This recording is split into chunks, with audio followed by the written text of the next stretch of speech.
Africa, 1975. The last colonial empire was dying, and the people of Angola reached for freedom. Fresh hunting grounds for the Cold War superpowers. As Portuguese troops pulled out of Angola, three groups jostled for power. America's fears were aroused. When Bill Colby, the CIA director, went to brief the National Security Council in the White House the first time on this, his briefing was literally, "Gentlemen, this is a map of Africa, and here is Angola." Now in Angola we have three factions. There's the MPLA, they're the bad guys. The FNLA, they're the good guys. And there's UNITA and Jonas Savimbi we don't know too well. And that was to get the National Security Council involved in this thing. The Popular Movement for the Liberation of Angola, the MPLA, the largest group, was left-wing. Based in and around the capital, Luanda, its multi-ethnic membership was led by Agostinho Neto and Lucio Lara. In the 1960s, it had received training from Cuba and arms from Moscow.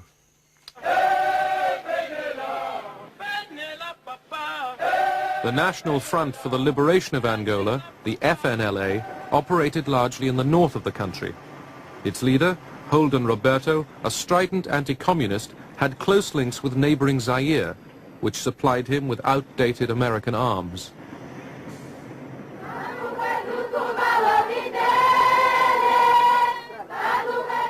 The National Union for the Total Independence of Angola, UNITA, led by Jonas Savimbi, was based in the south of Angola. A charismatic leader, Savimbi decided that American backing was the key to power.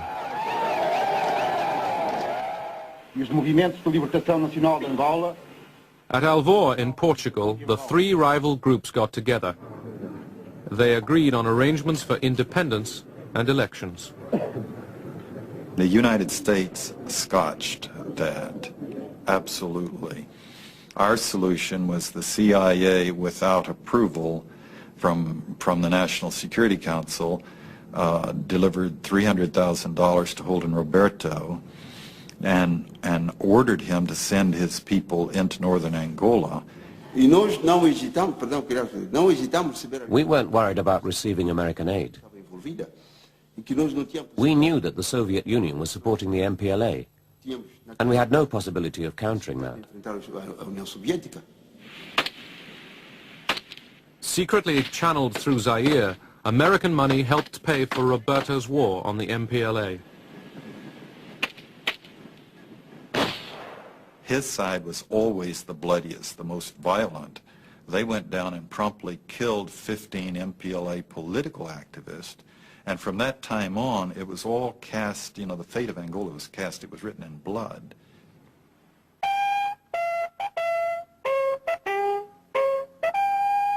The Americans were not sure that Roberto's troops could defeat the MPLA. The Central Intelligence Agency sent John Stockwell to investigate. Roberto said he had 30,000. I had trouble counting 30. Badly armed, disorganized, kind of rabble kind of troops.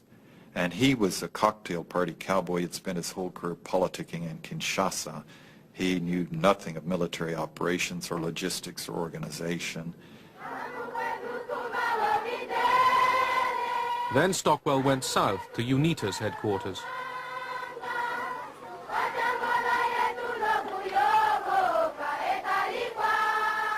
Stockwell met UNITA's leader, Jonas Savimbi.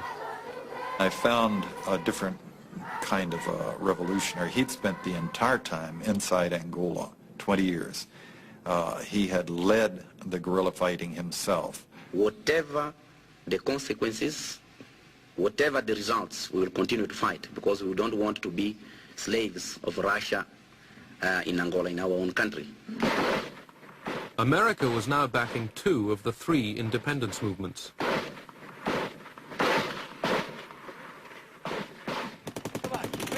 Washington ruled out intervention in Angola with American troops. Instead, it turned, secretly, to South Africa.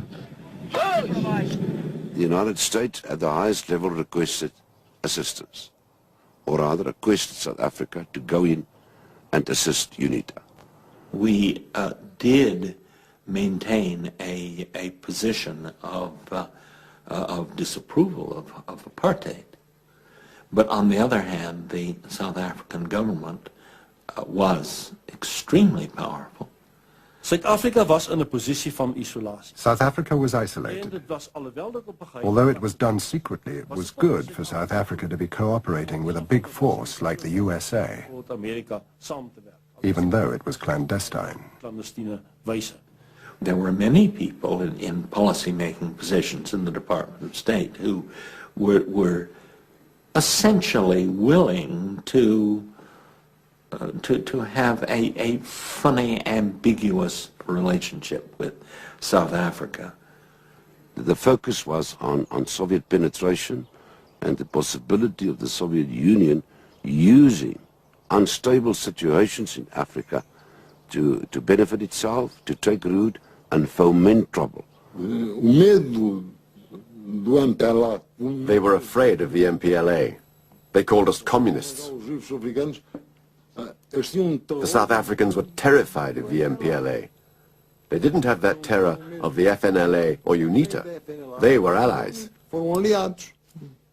They didn't like the MPLA because the MPLA declared itself against apartheid.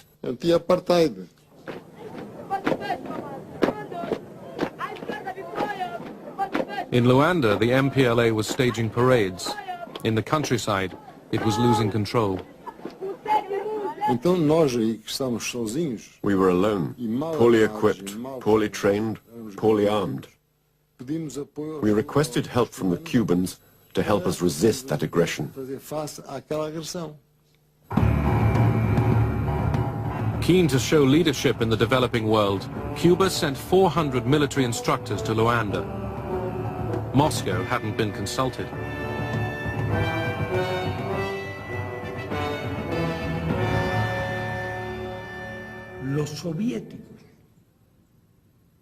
The Soviets knew absolutely nothing about it.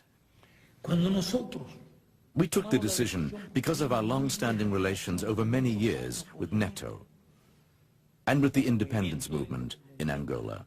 In Angola, we're very unhappy. I mean, obviously, we had no desire to see Fidel Castro extend his influence in the African continent.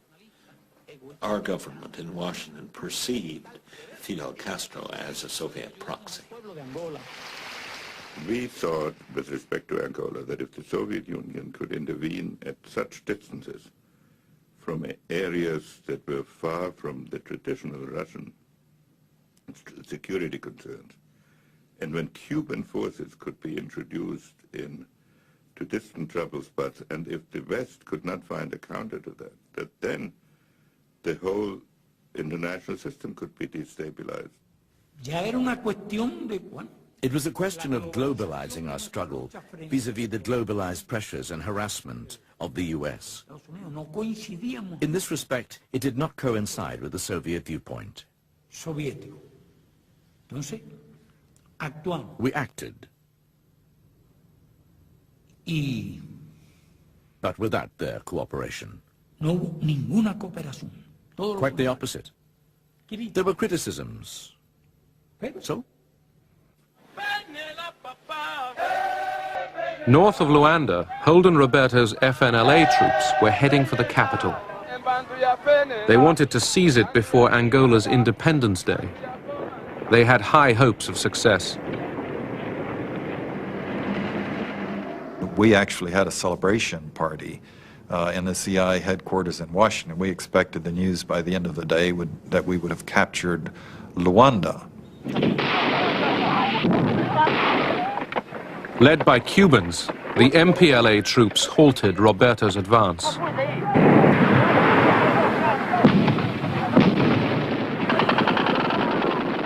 In the middle of the valley, about 2,000 122-millimeter rockets began landing. and we had nothing to answer with, and our forces broke and ran. The military force of the FNLA had been blunted. America's ally was in trouble. A bigger challenge now faced the MPLA. In October 1975, South African troops had invaded Angola. From their bases in Namibia, they had joined forces with UNITA. We advanced approximately, I think, something like 80 kilometers a day. By this time, my troops were getting good. I mean, they were really getting on with it now. They were out of those vehicles and into assault formations, would shoot the hell out of these people, you see, and then they would back up and move because they didn't expect us. The South Africans were helping UNITA, and Zaire was supporting the FNLA. So it was only fair that the MPLA asked the Cubans to come and support us in the struggle against the invasions.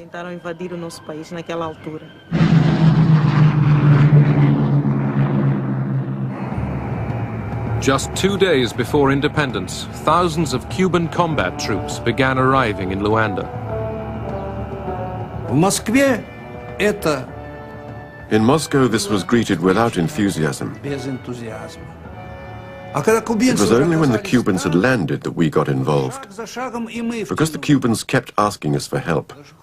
They wanted weapons, they wanted food supplies. Once we started sending things to Angola, we were soon in over our heads, even though it wasn't in our plans to go there.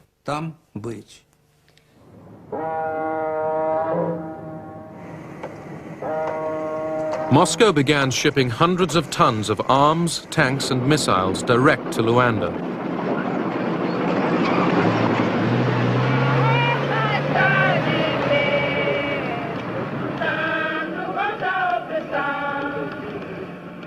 As the MPLA began rehearsals for Independence Day, battles were still raging just miles from the capital.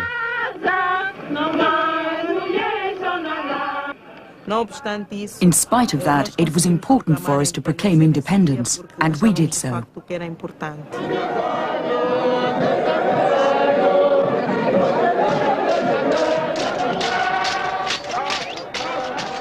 The MPLA celebrated Angola's independence in Luanda.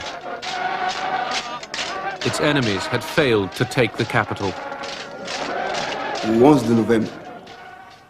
The 11th of November 1975 was the hardest day in my life.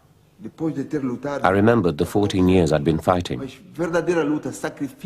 I remembered the dead, all those who had made sacrifices.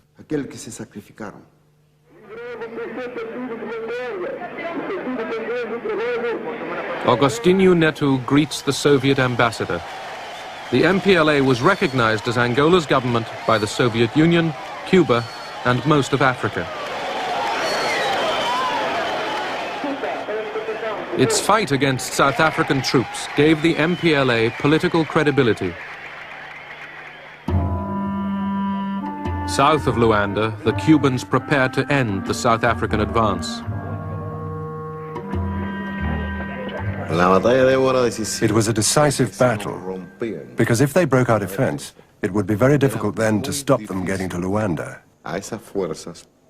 There were roads going to the north, roads going to the center, many roads, which would have made their advance very powerful and fast.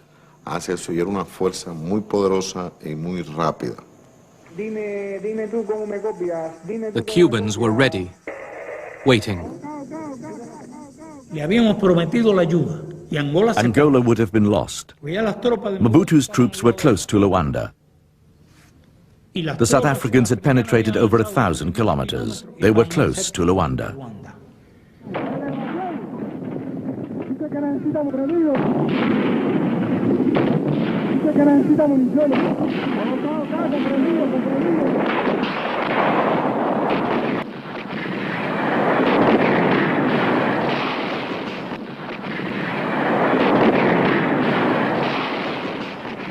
They were shot very badly. I just saw these lorries with blood dripping out of it. It wasn't very nice.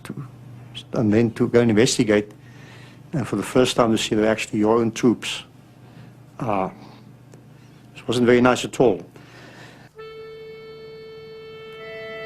South African and American hopes of a quick victory over the MPLA were crushed. Washington was running out of options. Right after Vietnam, the American people in no way, and the Congress and the media, would put up with the U.S. putting its forces in to control the outcome of a country that none of the American people were interested in. The administration fell back on the CIA. It secretly provided money for Roberto and Savimbi to recruit mercenaries from Africa, America, and Europe.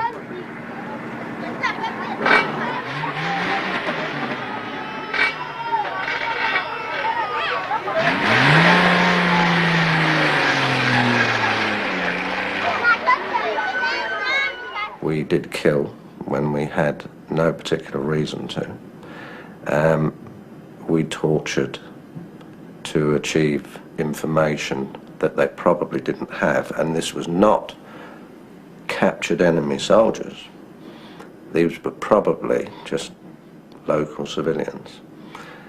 And that atmosphere permeated its way through the whole unit.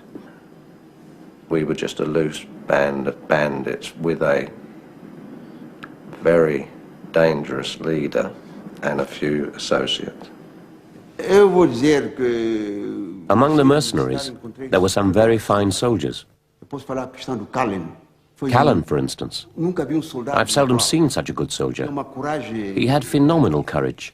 He was a psychopath, a raving psychopath, and a couple of men right near him were psychopaths. 13 mercenaries were captured by the MPLA and put on trial. Callan and 3 others were executed. The CIA was still active. The Congress would have stopped us up front if we had not successfully lied to them, putting in arms, putting in advisors, bringing in South Africa. We kept it propped up for a while, but opposition was mounting. Still shocked by events in Vietnam, the Congress cut off additional CIA funds for Angola.